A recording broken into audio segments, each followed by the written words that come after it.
Hello everyone, and welcome back to our series on algorithms. In the previous video, we introduced two methods of traversing trees, BFS and DFS. We explained that the former was a method of solving a problem known as the single source shortest path problem, wherein we aim to find the shortest paths for a given source vertex to every other vertex. In this video, we will expand on this problem and explain how to solve it for non-trivial weight functions. If you enjoyed this lecture, be sure to like, comment, and subscribe. With that, let's begin.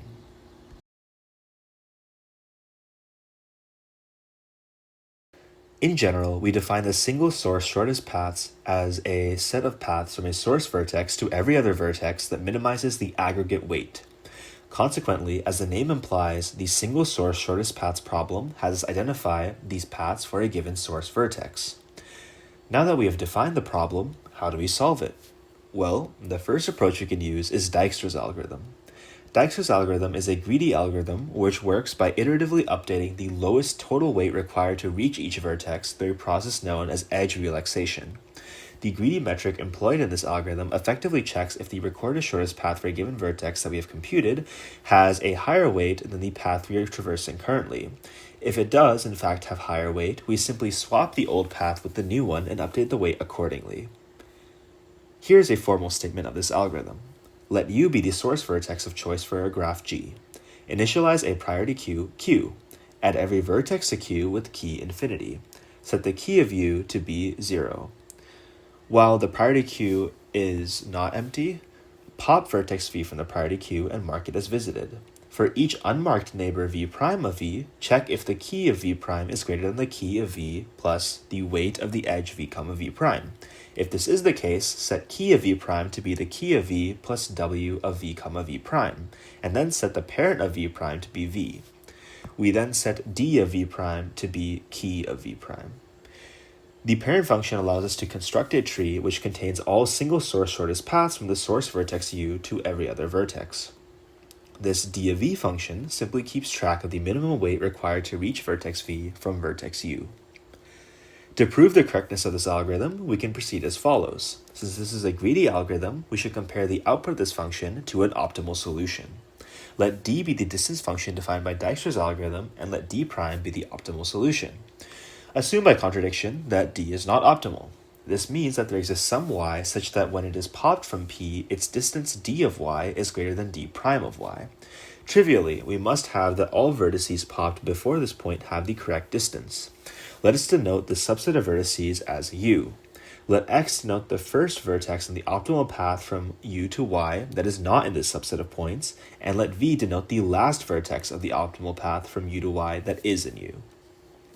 It's trivial to show that if we have a shortest path A1 to AN, taking any subset A1 to AI of this path where I is between 1 and n produces the shortest path between A1 and AI, as if this was not the case, there would be a shorter path we can construct for A1 to AN, resulting in a contradiction. Hence, we have that the distances calculated for the first I vertices of the path U to X for the algorithmic solution is correct. This means that the optimal path from U to X contains the edge V comma X. However, since V is in the priority queue and Y was popped before X, our greedy metric indicates that D of Y is less than or equal to D prime of X. However, since X to Y is part of the optimal path, we would have that D prime of X is less than D prime of Y. This is a contradiction since it means that our solution is better than the optimal solution. Hence, we must have that our solution is optimal. Let's look at the complexity of this algorithm. Altogether, we need to add and remove n vertices throughout the algorithm.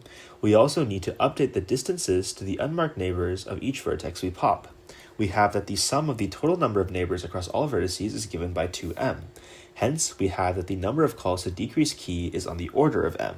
Since the time required to make the heap is O of n, the complexity is given by O of n times tr plus m times td, where tr refers to the time it takes to remove a vertex from the priority queue, and td is the time required to decrease key.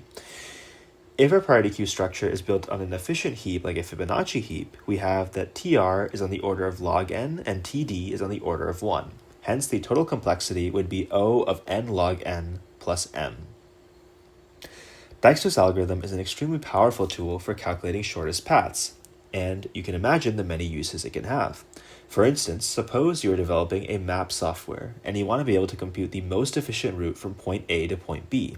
Well, if you place vertices at important nodes such as intersections, traffic lights, stores, etc., and you represent roads using edges with their weight representing traffic, Dijkstra's algorithm will give you the fastest route to reach your destination. However, Dijkstra's algorithm is not without drawbacks. In particular, Dijkstra's algorithm does not mesh well with negative weight edges. In particular, since Dijkstra's algorithm assumes that the total weight of a given path increases monotonically as the path gets longer, it will never revisit an edge which it has already popped, since it is assumed that any cycle that revisits the node will have a weight higher than 0. However, if there are negative edges present, this is not the case. Furthermore, if we have a configuration like this with a cycle where the total edge weight is negative, then the ideal path, if we allow repeated edges, would be to simply go around the cycle infinitely, as this would bring the total weight down to negative infinity. Hence, if there is a negative weight cycle, there doesn't really exist a solution. Therefore, we would like to be able to identify when such a negative cycle exists. So, how do we solve the shortest path problem for graphs with negative weight edges? Well, we can accomplish this by employing a different algorithm called Bellman-Ford.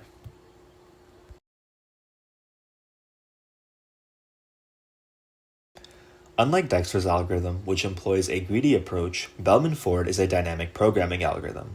The algorithm itself is extremely similar to Dijkstra's. Specifically, we simply run Dijkstra's algorithm, except instead of updating the distance only for neighboring unmarked vertices at each iteration, we simply update the distance for every single edge in our graph simultaneously. Here is a formal statement of this algorithm. Since we are no longer making greedy choices, we do not need the priority queue anymore. We simply apply this relaxation process iteratively until the distance function does not change. Furthermore, we note that if the relaxation routine runs for more than n-1 iterations whilst changing the distance function each time, we know that there must be a negative cycle present, and we can terminate the algorithm. To prove why this algorithm is correct, we consider the following. Inductively, we can show that after I iterations, any shortest path of length less than or equal to I will be found. I won't prove this result rigorously here, so I'll just leave it as an exercise for the viewer. From here, we now look at two separate cases. For one, if there are no negative weight cycles in the graph, the algorithm must terminate at most by the n-1 iteration, since any path among n vertices can at most have n-1 edges. Hence, the algorithm correctly calculates the requested distances. The second case, where there are negative weight cycles, requires some more care.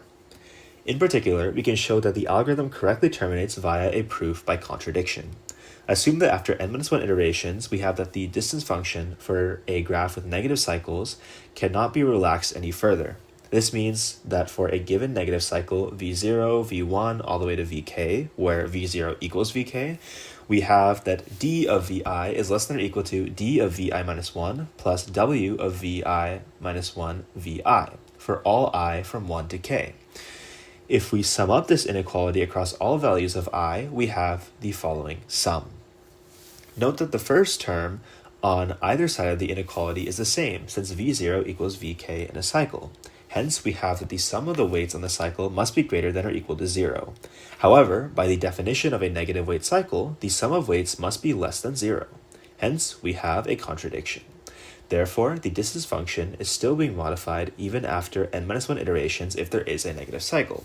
By contrapositive, if the algorithm terminates during the first n-1 iterations, there cannot be a negative cycle. Since we also asserted the converse of the statement in the previous case, we have that there is a negative cycle if and only if the algorithm does not terminate after n-1 iterations. Therefore, the algorithm is correct.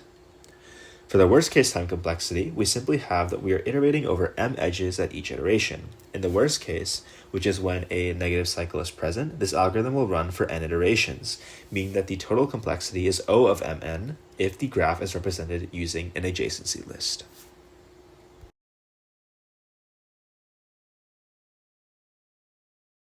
Altogether, both Dijkstra's algorithm and the Bellman-Ford algorithm are practical for solving the single source shortest path problem, and each present their own advantages and disadvantages. For instance, Dijkstra's algorithm is the more efficient method of the two algorithms, while Bellman-Ford is more versatile, capable of finding single-source shortest paths for graphs with negative weights.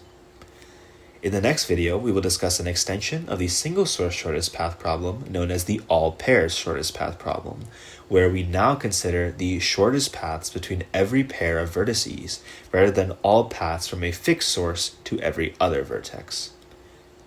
I hope you enjoy this video, and I will see you next time.